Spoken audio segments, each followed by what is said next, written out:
Hello friend, welcome to my YouTube channel. आज हम ऊंचाई और दूरी संबंधित प्रश्न आपके सामने लेके आए हैं। आज का क्वेश्चन है, एक वायुयान दो मकानों के ऊपर से उड़ रहा है जिनके बीच की न्यूनतम दूरी 300 मीटर है।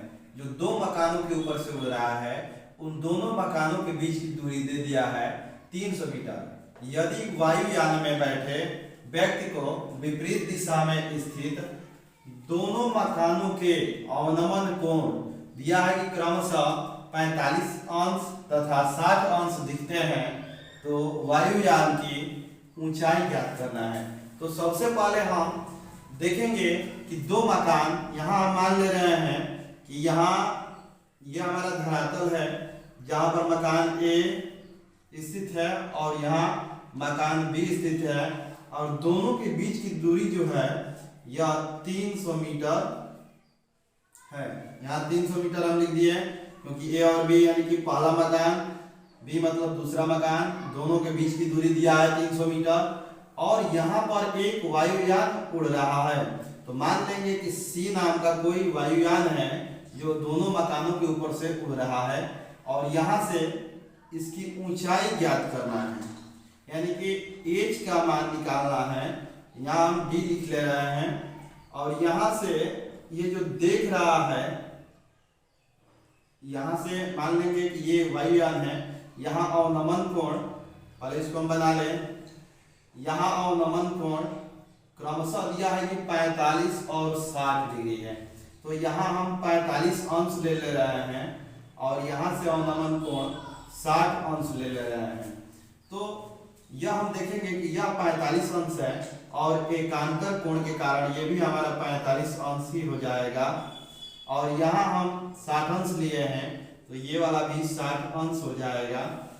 हमको निकालना है ऊंचाई, यानी कि पूछ रहा है कि जो वायुयान है वह वायुयान की ऊंचाई ज्ञात कीजिए, कितनी ऊंचाई पे ये उड़ रहा है। तो यहाँ हम एच मान लिए हैं, सीडी को एच मान लिए हैं। अब हम देखेंगे, लिख लेंगे कि माना ए पहला मकान, इसको हम पहला मकान माने हैं, अब बी को माने हैं दूसरा मकान, और दोनों मकानों के ऊपर से यहाँ हमारा वायुयान है जो उड़ रहा है, सी पॉइंट को हम वायुयान ले लेंगे, ये हम लोग ले लेंगे, और दोनों के बीच की दूरी दे ही दिया गया है। अब हम इस त्रिभुज में लेंगे समकोण त्रिभुज CDA में लिखेंगे कि समकोण त्रिभुज CDA में, यह हमारा समकोण त्रिभुज है CDA।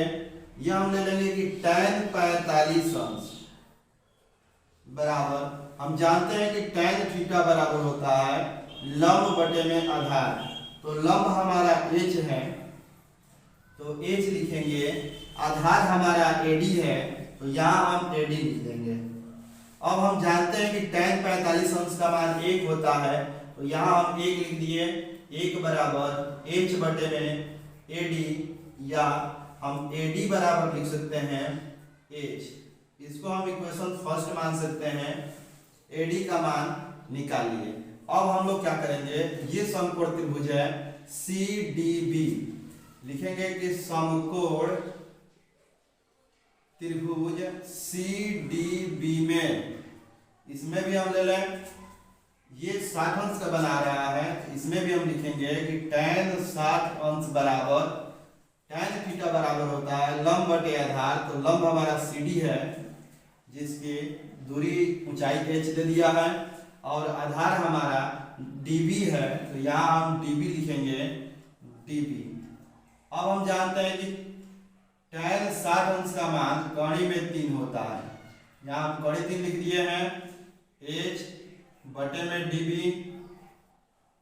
या हम क्रॉस मल्टीप्लाई करेंगे तो कड़ी में 3 dB बराबर h, या dB बराबर अगर हमको फाइंड करना है तो ये हो जाएगा h बटे में कड़ी 3। ये समीकरण दूसरा बन गया। और हमको पता है ये ए से बी की दूरी 300 है, यानी कि हमारा AD और DB दोनों को हम अगर ऐड कर रहे हैं तो 300 के बराबर आ सकता है। तो हम AD और DB को ऐड कर रहे हैं। लिखेंगे कि समीकरण 1 में समीकरण 2 को जोड़ने पर, समीकरण 1 है AD बराबर H, AD और यहां जोड़ देंगे DB बराबर H है प्लस H बटे कड़ी में 3, और AD प्लस DB को हम AB बोल सकते हैं। इसके जगह पे AB हम लिख सकते हैं बराबर, अगर इसको हम एलसीएम से करें तो ये कड़ी में 3 होगा, ये हो जाएगा कड़ी में 3 H प्लस H। AB का मान 300 है तो यहाँ हम 300 लिखेंगे बराबर H कॉमन लेंगे तो ये हो जाएगा कड़ी में 3 प्लस 1 बटे में कड़ी में 3। अब हम क्रॉस मल्टीप्लाई कर सकते हैं, इसके नीचे 1 हम मान सकते हैं, तो 1 से इधर गुणा करेंगे तो ये हो जाएगा H कोष्ठ में कड़ी में 3 प्लस 1 बराबर 300 में कड़ी 3 से गुणा करेंगे तो आ जाएगा 300 कड़ी में 3। अब ये गुणा में है तो भाग में ले जाएंगे तो H बराबर 300 कड़ी में 3 बटे में कड़ी में 3 प्लस 1। अब हम जानते हैं कि अगर हर कड़ी में रहे कोई डिजिट तो इसको हम रेशनलाइज करते हैं तो हर का परिमेयकरण करेंगे। लिखेंगे कि हर का परिमेयकरण करने पर, हर का परिमेयकरण करने पर, तो हर का परिमेयकरण हम लोग करते हैं, अगर यहाँ पॉजिटिव है तो निगेटिव से मल्टीप्लाई करते हैं, अगर निगेटिव रहे तो पॉजिटिव से। तो ये हम लिख सकते हैं कड़ी में 3 प्लस 1 गुणा कर देंगे कड़ी में 3 माइनस 1 से, और भाग भी करेंगे कड़ी 3 माइनस 1 से। H बराबर ये हो जाएगा 300 कड़ी में 3, ये हो जाएगा कड़ी 3 माइनस 1 बटे में, ये हमारा A प्लस बी बन गया, ये हमारा A माइनस बी बन गया। तो ये हमारा फॉर्मूला बनता है कि A plus B A minus B बराबर A का स्क्वायर माइनस B का स्क्वायर। A की जगह पे कड़ी 3 लिखेंगे, इसका स्क्वायर कर देंगे, माइनस B की जगह पे 1 लिखेंगे, इसका स्क्वायर करेंगे। H बराबर हो जाएगा कड़ी 3 से दोनों में गुणा कर दें हम तो ये हो जाएगा कड़ी 3 से, कड़ी 3 में 3 होगा माइनस कड़ी 3 बटे में ये कड़ी 3 का स्क्वायर 3 होगा, 1 का 1 होगा।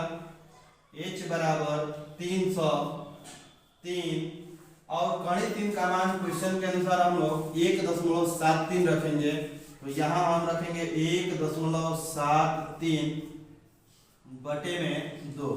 अब 300 को हम 2 से कटा सकते हैं 150 बार में, तो H बराबर होगा 150 गुणे 3 में से 1.73 को घटाएंगे, यहाँ घटाएंगे 3.00 लिख सकते हैं। 1.73 को जब घटाएंगे तो ये हो जाएगा 10 में से 3 जाएगा 7, यहाँ 9 में से 7 जाएगा 2 हो जाएगा, और यहाँ 2 होगा, 2 में से 1 जाएगा 1, यानी कि 1.27 हम यहाँ लिख सकते हैं। तो यहाँ हम लिख रहे हैं 1.27।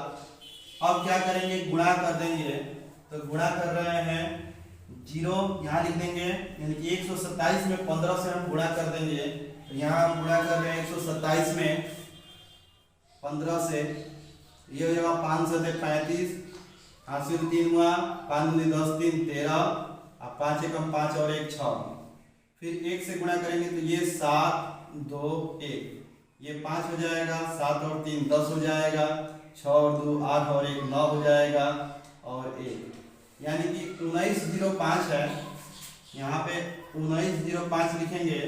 अब हम दशमलव लगाएंगे, दशमलव के बाद देख रहे हैं कि 2 स्थान है, तो यहाँ हम लगा सकते हैं, यानी कि H बराबर हो जाएगा 190.50 या 190.5 भी हम लिख सकते हैं मीटर।